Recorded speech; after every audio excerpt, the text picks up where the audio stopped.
Bonjour tout le monde, bienvenue dans cette nouvelle vidéo concernant le chapitre de la sémiologie digestive que vous allez voir avec moi. Je me présente Farah Benchir, je serai votre tutrice de module sémiologie digestive. Dans cette vidéo, on va voir ensemble la première partie des signes fonctionnels digestifs.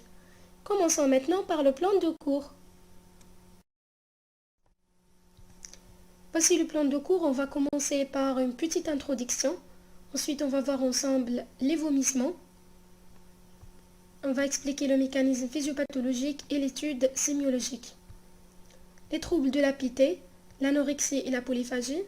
Et on termine par la dysphagie. On va faire un petit rappel anatomique sur l'appareil digestif. Voici l'appareil digestif qui est composé d'un tube digestif qui commence par la bouche, s'étend par le pharynx et l'œsophage jusqu'à l'ouverture de l'estomac qui est le cardia. Suite à l'estomac, on trouve le duodénum, les intestins grêles, le côlon qui se termine par l'anus qui s'ouvre au niveau de la marginale. À ce tube digestif s'associent des glandes annexes qui jouent un rôle très important dans la digestion. Ces glandes-là sont les glandes salivaires qui sont au nombre de 3, la glande parotide, la glande sous-maxillaire et la glande sublinguale, diversant leur contenu sécrétoire enzymatique au niveau de la bouche. Un peu plus bas, on trouve le foie et les voies biliaires, ainsi que le pancréas, diversant leur contenu au niveau duodénal. L'intérêt de cette étude sémiologique est de déterminer à travers un interrogatoire les signes fonctionnels et à travers un examen clinique digestif complet les signes physiques qui peuvent orienter notre diagnostic. Comme vous avez vu dans le plan de cours, on va commencer par les vomissements. Le vomissement est un rejet brusque par la bouche d'une partie ou de la totalité du contenu gastrique. Voici le contenu gastrique qui va faire une ascension par le cardia et le sphincter inférieur de l'œsophage qui est relâché et sortir par la bouche. Le vomissement est précédé, accompagné ou remplacé totalement par des nausées. Voici les nausées qui sont des sensations de pression au niveau de l'épigastre, parfois au niveau de la gorge, et une envie de vomir. Le vomissement est un symptôme fonctionnel mineur qui accompagne les affections digestives et extradigestifs. Il doit être différencié des régurgitations qui sont caractérisées par une remontée alimentaire à partir de l'estomac ou de l'œsophage dans la bouche. C'est un symptôme fréquent chez le nourrisson moins de 4 mois par immaturité du système digestif et incompétence du sphincter inférieur de l'œsophage. C'est un symptôme qui se voit fréquemment aussi au cours du reflux gastro-œsophagien et accompagne parfois certaines dysphagies. Le neuricisme est un problème psychique qui se voit surtout chez les personnalités pessimistes et névrosées et caractérisé par une conduite mal d'alimentation et des régurgitations qui sont volontaires. La rumination et l'action de ramener l'alimentation dans la bouche est un problème psychique qui est un peu plus compliqué. On va voir ensemble sur ce schéma le mécanisme physiopathologique du vomissement. Le vomissement est un réflexe qui est régulé par des centres bien précis qui sont situés au niveau du bulbe rachidien. Le centre de vomissement, plus précisément, il est situé sur la réticulée du bulbe, associé à une zone chémoréceptrice appelée CTZ qui est située sur le plancher du quatrième ventricule. Cette zone-là ne reçoit que des stimulations chimiques à partir des agonistes de la dopamine, des cytotoxiques, des apomorphines, ainsi de suite. Cette CTZ, cette zone chémoréceptrice, elle va envoyer des signaux vers le centre de vomissement, qui lui-même attend des stimulations sensitives à partir du pharynx, du tube digestif, du péritoine qui est parfois irrité lors d'une péritonite, ou bien à partir des voies biliaires.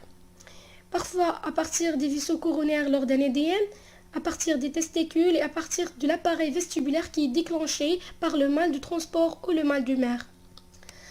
Des signaux aussi qui vont arriver à partir du cortex et du thalamus et de l'hypothalamus et qui sont déclenchés par les émotions, l'odeur ou parfois par l'anxiété. Le centre de vomissement, il va intégrer toutes ces stimulations sensitives. Il va les convertir, et ces stimulations aussi chimiques, il va les convertir en réponse motrice.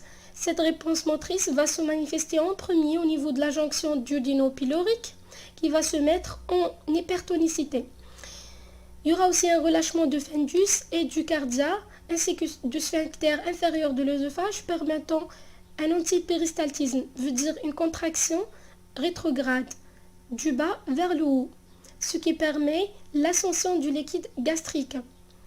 Il y aura aussi une contraction de muscles diaphragmatiques et une contraction aussi des muscles abdominaux, ce qui permet une éjection forcée du liquide gastrique au niveau de l'œsophage, suivi d'un réflexe d'élévation vélopalatine, veut dire le voile de palais va se mettre à ce niveau pour empêcher l'ascension du liquide gastrique au niveau du nasopharynx. Il y aura aussi un réflexe d'inhibition de la respiration par une fermeture glottique, voilà, pour empêcher l'ascension du liquide gastrique et l'inhalation par les branches de ce liquide. Le vomissement est régulé par plusieurs récepteurs dont les plus importants sont les dopaminergiques et les histaminiques. Et il est inhibé par les récepteurs cannabinoïdes. Voilà tout ce que je viens d'expliquer sur le schéma. Il est détaillé sur cette diapositive. Vous allez le trouver sur forum PDF. On entame notre étude sémiologique en commençant par l'interrogatoire qui est un temps très important dans notre étude. L'interrogatoire doit préciser les circonstances d'apparition des vomissements. Est-ce que ces vomissements sont apparus suite à un repas ou bien suite à une prise médicamenteuse qui témoigne généralement d'une intolérance de ce médicament? Est-ce que ces vomissements sont apparus chez une femme en état d'aménorrhée? Chez elle, on peut suspecter une grossesse au premier trimestre. L'horaire de vomissement. Le vomissement est matinal, généralement chez une femme enceinte ou bien chez un éthylique. Postprandial précoce, lié souvent à un trouble fonctionnel ou psychogène. Postprandial tardif, souvent en rapport avec une cause organique. Lorsqu'il y a des vomissements répétés, on évoque généralement une obstruction gastro-duodénale chronique. Le nombre et l'abondance. Le vomissement aigu épisodique est témoin d'une infection aiguë. Donc, il est peu abondant et peu nombreux. Le vomissement chronique est témoin d'une infection chronique, donc il est multiple, quotidien, plus ou moins abondant. Il est généralement dû à une cause digestive ou bien neurologique. Neurologique, par exemple, une hypertension intracrânienne chronique ou bien une hypertension en rapport avec un processus tumoral. J'attire votre attention que le vomissement est dit chronique lorsqu'il persiste pendant 7 jours. Un autre élément à chercher dans l'interrogatoire qui est la nature du vomissement.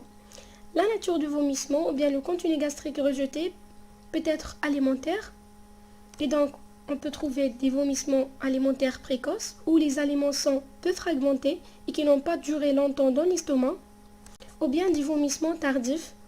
On peut trouver des aliments digérés qui ont été ingérés 1 à 2 jours auparavant. Voici la cause la plus fréquente des vomissements alimentaires qui est la sténose du pylore. Voici la sténose pylorique qui provoque des vomissements alimentaires. Le vomissement peut être de nature aqueuse. On appelle ce type de vomissement les vomissements aqueux, l'apituite ou bien l'apituite. Ce type de vomissement survient le matin à jeun. Elle est de nature liquide, filante, aqueuse et alcaline. Ce type de vomissement se voit généralement lors d'une gastrite éthylique ou bien lors des signes sympathiques de grossesse. Le vomissement peut être aussi de nature bilieuse. C'est le vomissement bilieux qui font suite à des vomissements alimentaires ou bien qui sont d'emblée bilieux.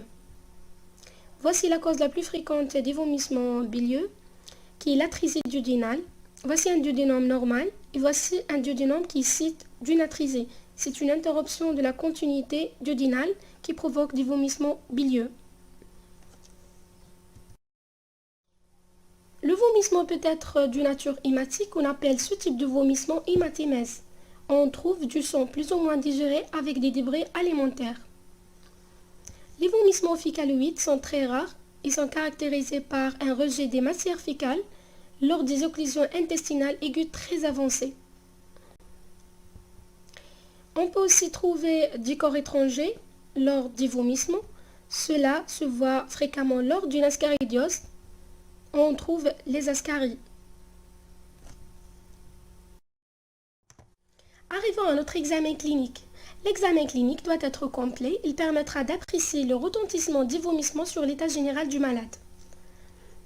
On doit chercher des signes de déshydratation en pinçant la peau du malade entre le pouce et l'index. Elle va garder un pli, c'est le pli cutané. Le pli cutané est un signe très important de la déshydratation extracellulaire. Les signes de dénutrition avec amaigrissement important, en pesant le malade, puis en demandant son poids antérieur, en calculant le déficit. Les crampes et la faiblesse musculaire sont des signes qui accompagnent généralement la déshydratation et la dénutrition. Une complication à rechercher aussi est le syndrome de Mallory-Weiss. C'est un syndrome qui se voit surtout au cours des vomissements répétés et chroniques. Se manifeste par des lésions de la muqueuse œsophagienne qui provoquent une déchirure superficielle de la muqueuse à la jonction entre l'œsophage et l'estomac. Donc, lorsqu'on vomit beaucoup, il y aura, suite à ces vomissements non sanglants, des hématémèses qui aboutissent au final à une hémorragie digestive haute. C'est une indication de l'endoscopie digestive à visée diagnostique et thérapeutique. Autres syndromes aussi redoutables sont l'hypochlorémie, l'hypocalémie et l'alcalose métabolique. Notre examen clinique vise à chercher aussi les étiologies des vomissements. Parmi les étiologies de vomissements sont les étiologies digestives, qui sont principalement représentées par la cause gastrique, qui est la stinose du pylore, qui se traduit par des vomissements alimentaires faits d'aliments digérés, appelés des vomissements de stase, qui vont être chroniques. À l'examen clinique, on doit chercher une distension abdominale supra-ombilicale. À l'inspection, à la palpation, on cherche un durcissement intermittent qui témoigne de la contracture de la musculature gastrique, ainsi que des ondulations péristaltiques signant la lutte contre la stinose. Un clapotage agent est déterminé à travers les bouts de doigts qui sont placés sur la paroi abdominale et qui vont ressentir une secousse. Les examens complémentaires qui peuvent orienter le diagnostic ou confirmer le diagnostic sont le tubage gastrique. À travers une sonde nasogastrique, on doit aspirer le liquide et quantifier le liquide de stase. À travers le transit gastro-duodénal, qui va nous montrer une grande opacité gastrique, siège du stase, suivi d'une fine opacité pylorique qui témoigne de la difficulté du passage du baryte à travers la stinose pylorique vers le duodénum. La fibroscopie gastrique visualise la stinose et confirme le diagnostic. Les autres causes digestives du vomissement sont d'origine biliaire. La colique hépatique peut s'associer à des vomissements lors d'une étiase des voies biliaires. Les causes intestinales représentées par l'occlusion intestinale aiguë qui donne des vomissements selon son étage, soit des vomissements précoces ou bien tardifs. Les vomissements sont aussi fréquents au cours d'une péritonite.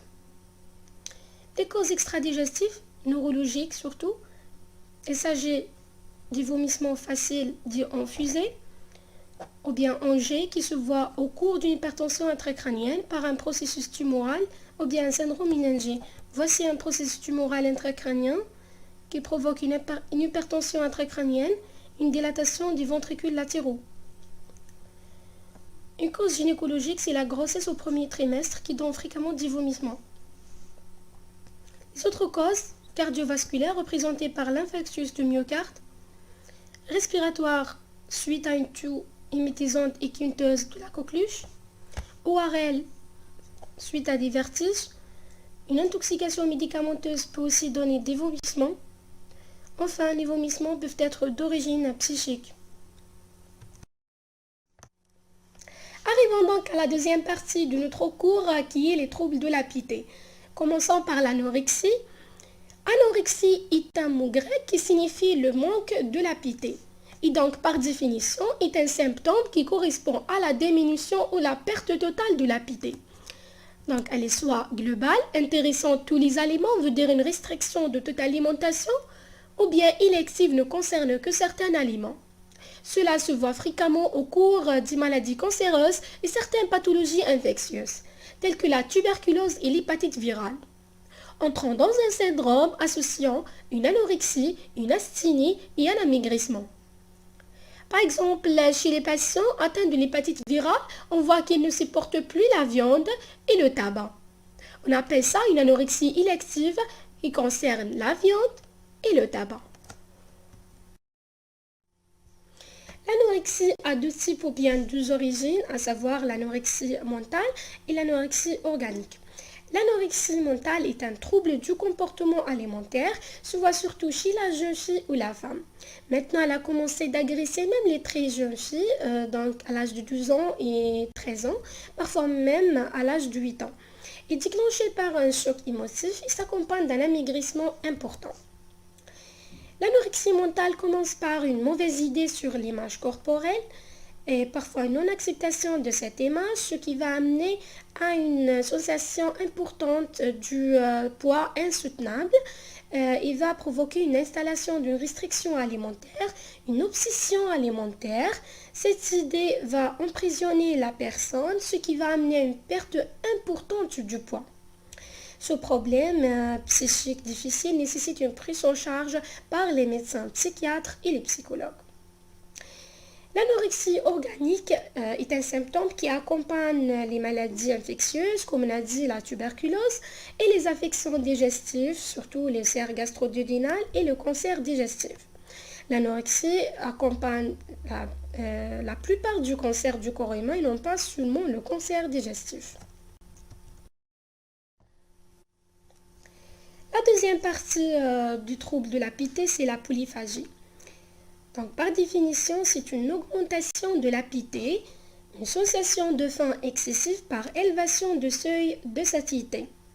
C'est le contraire de l'anorexie. Quand on parle de la polyphagie, donc c'est d'origine organique. Il n'est pas psychique, contrairement à la boulimie, où il y a une ingestion excessive d'aliments de manière durable et répétitive, mais la cause qui est psychique. La polyphagie a principalement comme cause le diabète sucré, où elle est associée à une polydipsie, une augmentation de la soif et un besoin important du boire, une asthénie et une polyurie.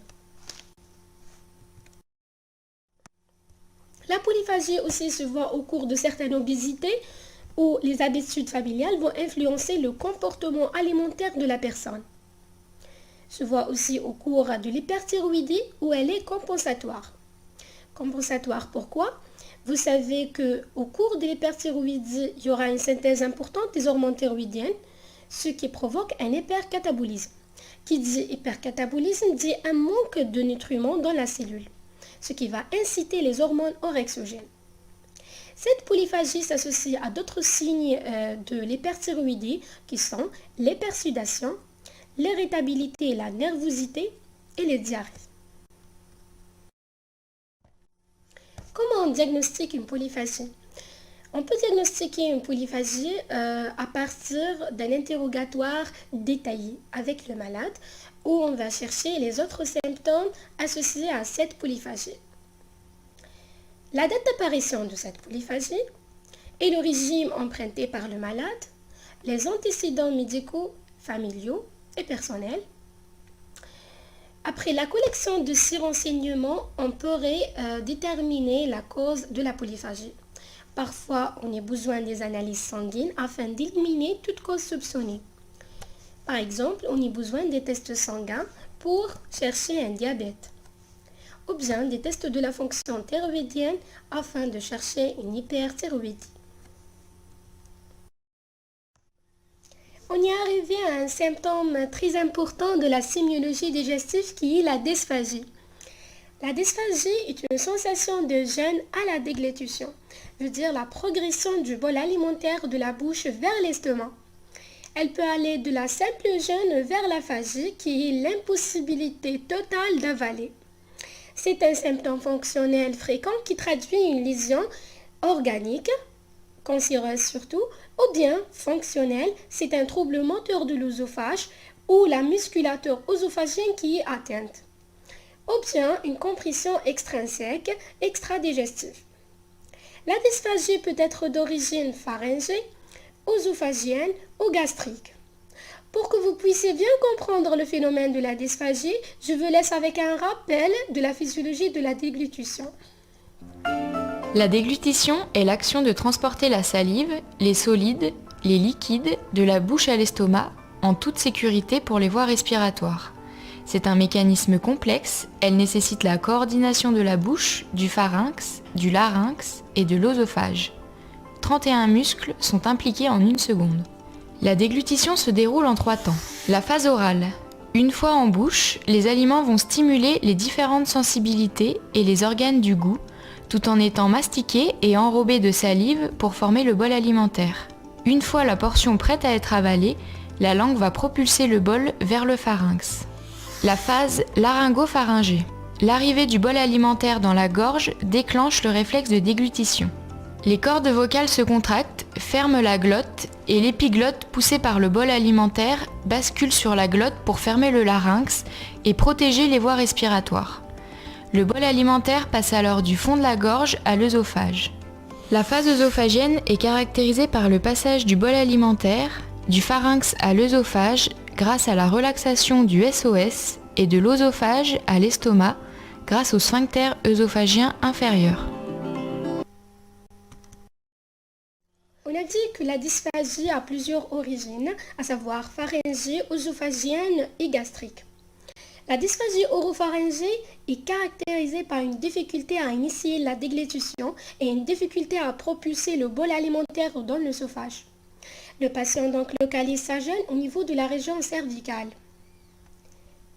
Parmi les causes de cette dysphagie, les causes ORL qui sont dominées par l'angine streptococcique, qui est une angine érythémateuse qui provoque l'inflammation des amygdales et une dysphagie très douloureuse au niveau de la région cervicale.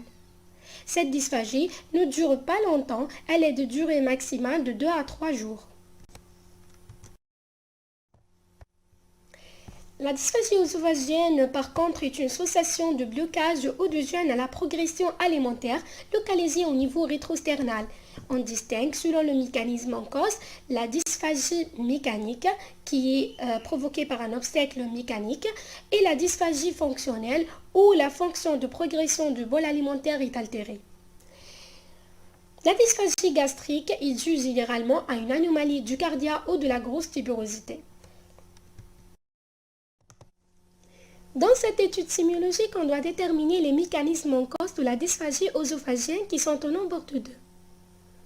La dysphagie mécanique et la dysphagie fonctionnelle. La dysphagie mécanique est due à une anomalie organique, un cancer ou bien une sténose, qui crée un obstacle à la progression alimentaire. Cet obstacle peut être intra-œsophagien ou bien extra-œsophagien, ce qui signifie une compression extrinsèque par un organe de voisinage. Dans notre interrogatoire, on doit chercher en faveur d'une dysphagie mécanique l'âge du patient. Une intoxication alcoolotabagique comme facteur du risque du cancer de l'œsophage. Une notion d'atteinte œsophagienne, un reflux gastro-œsophagien ou bien une œsophagite peptique. Une exposition à des agents irritants pour l'œsophage comme les médicaments, certains caustiques ou bien des radiations. La date de début est aussi importante, elle est généralement récente, ce qui signifie une anomalie organique. Le mode de début est progressif, généralement commençant par une simple sensation d'accrochage pour les grosses bouchées. Puis la gêne devient plus précise et élective pour les aliments solides. Exemple, le pain et la viande. Cela se voit principalement au cours du cancer de l'œsophage. Le degré de dysphagie est aussi un paramètre très important à déterminer. La dysphagie minime, signe d'un cancer à son début, devient importante, interdisant la déglutition des solides, pour se terminer par une impossibilité absolue d'avaler, ce qu'on appelle aphasie. Le siège de dysphagie est déterminé par le malade, cela correspond généralement au siège de la lésion. La dysphagie peut être cervicale située, Cela est accompagné de toux et de fausses routes, ce qui oblige le malade à sortir de la table. Peut-être aussi thoracique, rétrosternale ou abdominale haute rétroxiphoïdienne. La dysphagie peut être aussi projetée, ce qui signifie que le siège de la lésion est plus bas situé que le siège déterminé par le malade. L'électivité, cette dysphagie concerne d'abord les solides, puis les liquides. Elle est d'évolution permanente, continue et progressive, survenant d'abord pour les solides, puis les liquides, pour terminer par une aphasie. Cette évolution est très caractéristique d'un cancer de l'œsophage. La dysphagie peut survenir seule ou bien accompagnée de certains signes. Parmi ces signes, les régurgitations. Les régurgitations surviennent soit immédiatement après une ingestion alimentaire ou bien lorsque le malade s'allonge après un repas. On trouve parfois aussi des douleurs œsophagiennes qu'on appelle odynophagie. Cela est provoqué par la distension de la musculature œsophagienne en amont d'un obstacle. L'obstacle œsophagien déclenche aussi un réflexe qu'on appelle un réflexe œsophago-salivaire, ce qui provoque une hypersialurie. On peut aussi trouver des éructations douloureuses associées à la dysphagie. Une toux, une dysphonie, une dyspnée et des fausses routes peuvent aussi accompagner cette dysphagie. On y est arrivé au deuxième mécanisme de dysphagie œsophagienne qui est la dysphagie fonctionnelle. La dysphagie fonctionnelle est une anomalie de la musculature œsophagienne qui se traduit par un spasme siégeant surtout au niveau du tiers inférieur de l'œsophage, ou bien spécifiquement au niveau du cardia. Ce spasme est suivi d'une relaxation de la musculature sous-jacente, ce qui définit un mégaœsophage. Voici les spasmes et la dilatation de la musculature sous-jacente, donnant un mégaœsophage. C'est presque le contraire d'un péristaltisme œsophagien normal où les contractions de la musculature se concentrent sur le bol alimentaire, suivi d'une relaxation de la musculature sous-jacente, ce qui permettra le passage de ce bol. La dysphagie fonctionnelle est un trouble moteur primitif de l'œsophage généralement, mais peut être aussi secondaire. C'est pour ça, dans notre interrogatoire, on doit chercher l'âge du patient, une notion de reflux gastro-œsophagien, une notion de maladie systémique, une neuropathie diabétique ou alcoolique qui peut altérer la fonction de la musculature. La date de début est généralement ancienne, mais peut être aussi récente en cas de troubles moteurs secondaires. Le mode de début est brutal après surtout une émotion ou bien après la déglutition trop rapide d'un gros repas. Le patient s'adapte avec ce type de dysphagie par des manœuvres diverses, telles que le changement de position, une modification de régime nutritionnel, en préférant une alimentation plus molle.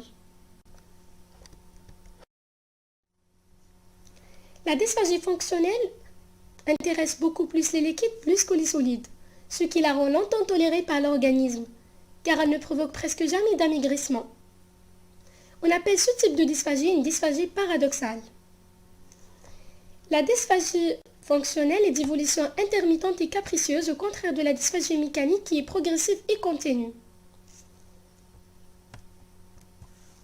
L'examen clinique face à une dysphagie est un peu plus spécifique, intéressant plusieurs appareils ou bien plusieurs parties du corps, tels que le sphère ORL, examen de la cavité buccale, de l'oropharynx et du larynx. La palpation de la base de la langue est aussi importante. La palpation du cou à la recherche des adénopathies, une augmentation de la taille du corps thyroïde, à la recherche d'une masse latéro-cervicale qui témoigne généralement d'un déverticule pharyngo-œsophagien, plus spécifiquement le déverticule de Zenker. Le déverticule de Zenker, c'est une hernie ou bien une sorte de poche en pulsion qui se forme au-dessus du sphincter supérieur de l'œsophage. Elle est de siège cervical, donc elle provoque une dysphagie cervicale associée fréquemment à des régurgitations. C'est un problème qui se voit beaucoup plus chez le sujet âgé et nécessite un traitement chirurgical par voie endoscopique qu'on appelle myotomie. Le bilan endoscopique est primordial et fait partie de l'examen clinique. Il comporte la fibroscopie laryngo-pharyngée, qui est un examen demandé en cas de dysphagie cervicale surtout, avec suspicion de problèmes pharyngo-laryngés. Elle permet l'exploration de l'oropharynx, de l'hypopharynx et du larynx. La fibroscopie gastro-duodénale est l'examen clé qui permet le dépistage de la quasi-totalité des dysphagies lésionnelles et la réalisation des biopsies nécessaires. Elle permet une visualisation de tractus digestif supérieur jusqu'au D2 et D3 de dédouanement. L'endoscope est doté d'un système de béquillage permettant un large champ d'examen, un canal pour insufflation de l'air et lavage à l'eau, un canal opérateur pour aspiration et faire passer des différents instruments tels que les pinces à biopsie, les anses diathermiques et les ballons de dilatation. Les examens complémentaires qu'on peut demander en cas de dysphagie sont le transit pharyngo-œsophagien, surtout après une fibroscopie gastro-duodénale qui revient normale, un télothorax de face et de profil à la recherche d'une image médiastinale, un goitre plongeant ou bien des tumeurs médiastinales qui peuvent donner une compression extrinsèque. La TDM cervico-thoracique et l'IRM en cas de tumeurs. L'écho-endoscopie est un examen aussi important. Voici un aspect normal de la paroi œsophagienne en écho-endoscopie. L'écho-endoscopie permet de préciser l'extension tumorale, surtout au niveau de la muqueuse et la sous-muqueuse œsophagienne. L'exploration fonctionnelle œsophagienne est très importante en cas de suspicion de troubles moteurs de l'œsophage, surtout la manométrie qui fait suite à une fibroscopie gastro-duodénale normale. La manométrie permet de mesurer les pressions intraluminales œsophagiennes du corps et du sphincter inférieur de l'œsophage au repos et à la déglutition.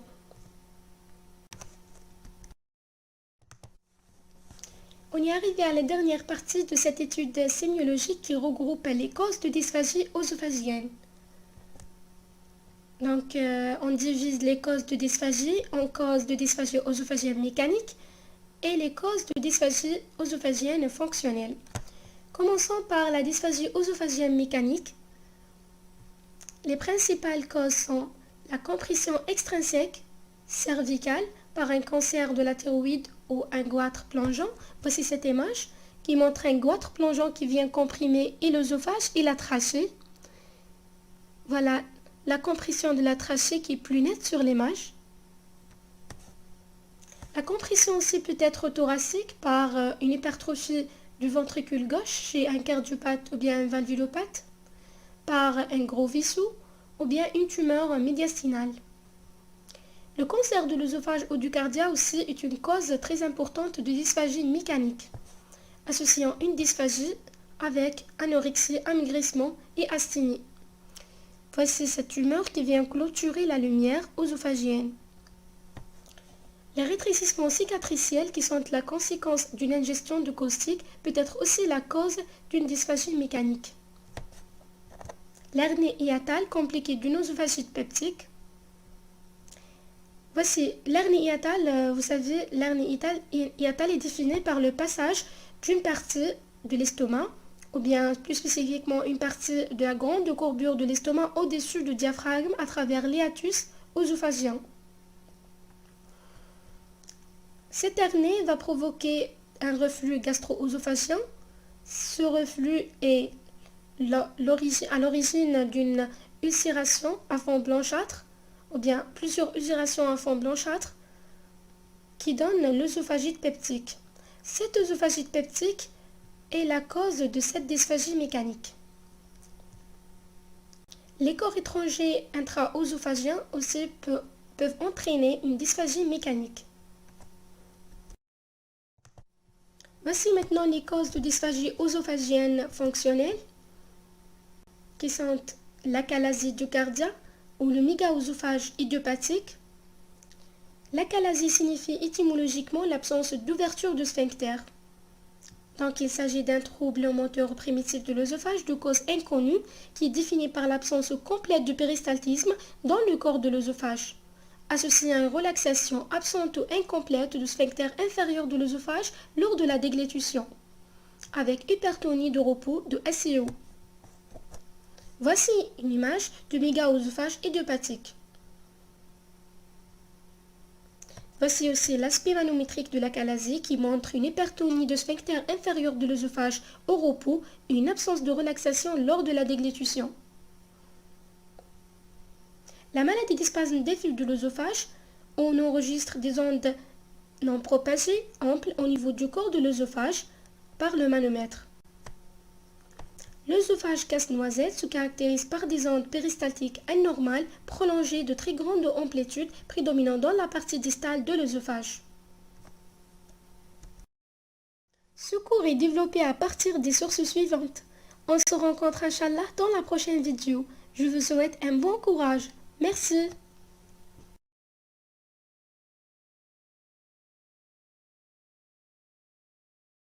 On est arrivé à la fin de cette vidéo. Merci pour votre attention. On espère que ce tuto vous a plu.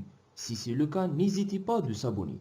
Et bien sûr de partager cette vidéo avec vos amis, afin que l'on puisse continuer à développer cette chaîne. Vous trouvez aussi le cours au format PDF dans la description de la vidéo. Merci et à bientôt. Salam.